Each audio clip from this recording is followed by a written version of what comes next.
ഇപ്പം പറഞ്ഞുകൊണ്ടിരുന്നതിനെ കുറിച്ച് ബാക്കി എന്ന് പറഞ്ഞിട്ട് ഭഗവത്ഗീതയെ സംബന്ധിച്ച് ഭഗവത്ഗീതയുടെ പ്രാധാന്യത്തെ സംബന്ധിച്ച് ഇപ്പം അച്ഛൻ പറഞ്ഞുകൊണ്ടിരുന്നല്ലോ, അതിനെക്കുറിച്ച് ബാക്കിയൂടെ ഒന്ന് പറഞ്ഞിട്ട് ഇപ്പം പറഞ്ഞ് നിർത്തിയിടത്തു നിന്ന് തുടങ്ങിയത് ഡെൻമാർക്കുമായി ബന്ധപ്പെട്ടാണല്ലോ നമ്മൾ സംസാരം തുടങ്ങിയത്.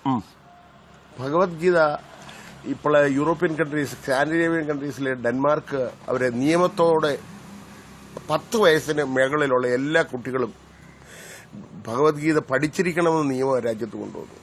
എന്ന് പറഞ്ഞാൽ 5ാം തരം മുതൽ അവന്റെ പുസ്തകക്കെട്ടിനകത്ത് ഭഗവത്ഗീതയുടെ ഒരു അതേ നാടിന്റെ ഭാഷയിലെ പ്രിന്റ് ചെയ്തൊരു സാധനം വേണം, അവനിത് പഠിച്ചിരിക്കണം. കാരണം മനുഷ്യനാക്കാൻ മനസ്സിന്റെ ശാസ്ത്രം പഠിക്കണം.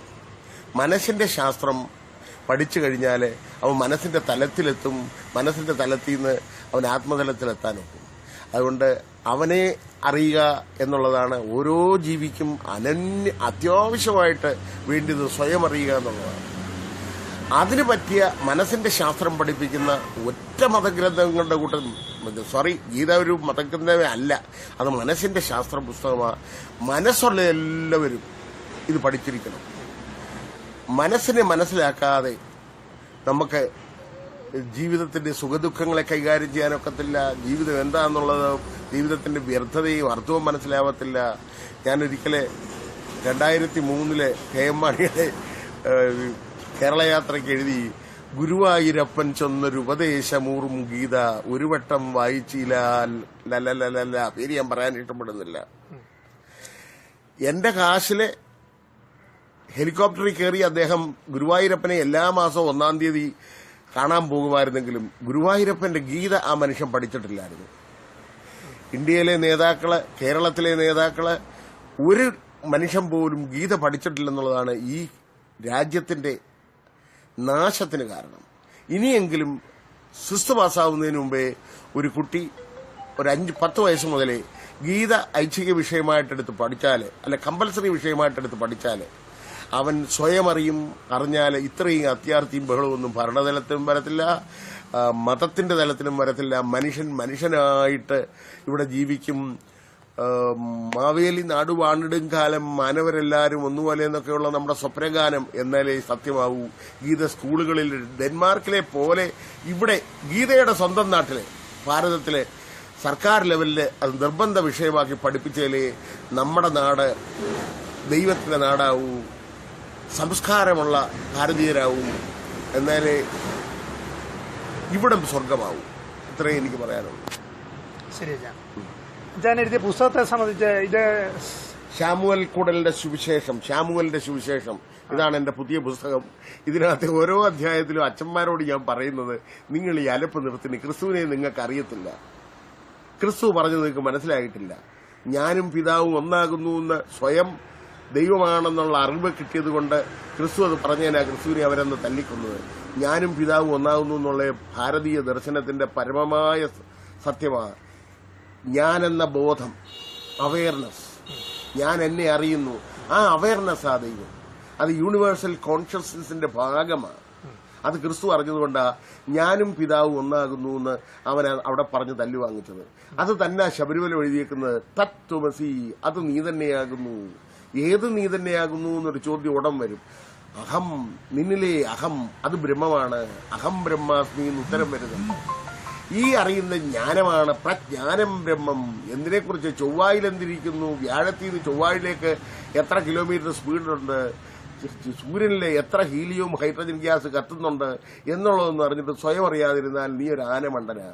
നീ എന്തിനു വന്നു, എങ്ങനെ ആയിത്തീർന്നു, നിന്നെ ആരയച്ചു, എങ്ങനെ അയച്ചു, നീ വിരിഞ്ഞതാണോ ഇവിടെ, അതോ സൃഷ്ടിക്കപ്പെട്ടതാണോ, നിന്നെ സൃഷ്ടിച്ച ഒരു ദൈവമുണ്ടോ, അതോ നീ പ്രകൃതിയിൽ നിന്ന് താനെ വിരിഞ്ഞതാണോ എന്നുള്ള 100,000 കാര്യങ്ങള് ഗീതയിലെ 700 ശ്ലോകങ്ങളിൽ കൂടെ ലോക മനസാക്ഷിക്ക് ഭഗവാൻ കൊടുത്തതാണ്.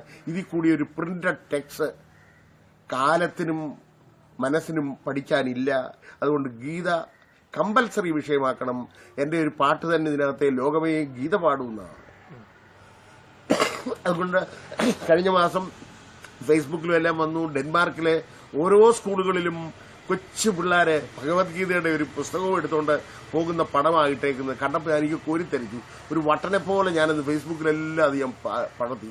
ലോകത്തിലേറ്റവും അഭിമാനം ഞാൻ കൊള്ളുന്ന ആ തീരുമാനം അവരെടുത്തത്. അതെന്റെ കലഞ്ഞൂർ സ്കൂളിൽ എന്ന് വരും.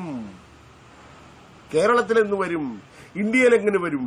അന്നേരം ഗോപാലകൃഷ്ണന്റെ സന്ദേശമാണ് ഹൃദയങ്ങൾ ഏറ്റുവാങ്ങേണ്ടത്. അല്ല പശുവിന്റെ പുറകെ നടക്കുമല്ല, പശുവിനെ ആരെങ്കിലും കൊന്നോട്ട് തിന്നോട്ടെ, അതല്ല ഇവിടുത്തെ പ്രശ്നം.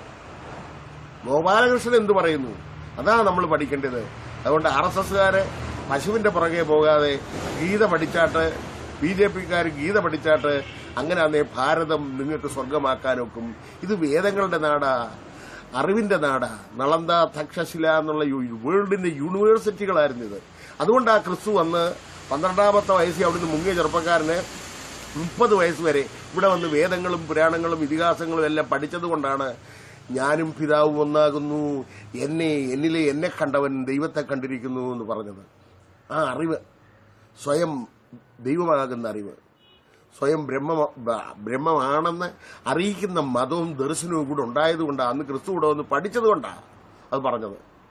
ക്രിസ്തു യഹൂദനാണെങ്കിലും അവൻ ഹിന്ദുമത ആചാരക്കാരനായിരുന്നു, ഹിന്ദുമതത്തിന്റെ അറിവായിരുന്നു എന്റെ കർത്താവ് പറഞ്ഞത്. ഗീത പഠിക്കാത്ത കത്തനാർക്ക് ഇതൊരിക്കലും ജനത്തിന് പറഞ്ഞു കൊടുക്കാനൊക്കത്തില്ല. ഈശൻ ഉള്ളിലുണ്ടെന്നാരും പറഞ്ഞു തന്നില്ല പള്ളിയിൽ. അതാ ഞങ്ങളുടെ ട്രാജഡി. ഈശൻ ഉള്ളിലുണ്ടെന്നാരും പറഞ്ഞു തന്നില്ല പള്ളിയിൽ. പഠിപ്പുള്ളവരുണ്ടാകേണ്ടേ ഗുരുക്കളാകാൻ. മലയാളം വായിക്കാൻ അറിയാവുന്ന ഏത് ബടുവായിക്കും കത്തനാരായിട്ട് ഞങ്ങളെ ഓഹോ ചെയ്യാനൊക്കുന്ന ഒരു കാലഘട്ടത്തിലേക്ക് ഞങ്ങൾ അധപ്പതിച്ചേക്കാണ്.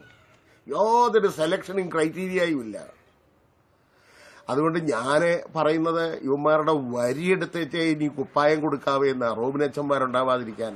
സന്യാസിയുടെയും ഞാൻ ചെത്തിയല്ലോ, നല്ല കാര്യം. ഇവരുടെ എല്ലാം ചെത്തിയെടുക്കണം. ഇതൊന്നുമല്ല മതം, ഇതൊന്നുമല്ല ജനത്തെ നന്മയിലേക്ക് കൊണ്ടുപോകുന്ന വഴികളും. ഇത് most misguided people in the planet is Christianity. കാരണം ക്രിസ്തു പറഞ്ഞതിന്റെ മർമ്മങ്ങള് ഇവന്മാർക്ക് പറഞ്ഞു കൊടുക്കാൻ അറിയത്തില്ല. അനന്യനായ ദൈവത്തെ,